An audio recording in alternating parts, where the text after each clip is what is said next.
'di ba? Royal 360 tayo. Yan. Magandang hapon sa lahat. Ito yung Royal 360 natin ngayon sa ating lugar.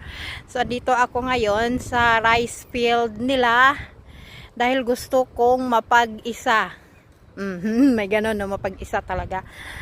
Hindi naman, ano lang, gusto ko lang maglakad-lakad kasi yung sobrang stay ka lang sa bahay tapos ang tawag dito, parang na-exhausted ka ba pagka apat na kwarto na lang sa bahay, apat na sulok na lang ng kwarto ng bahay ang nakikita mo. So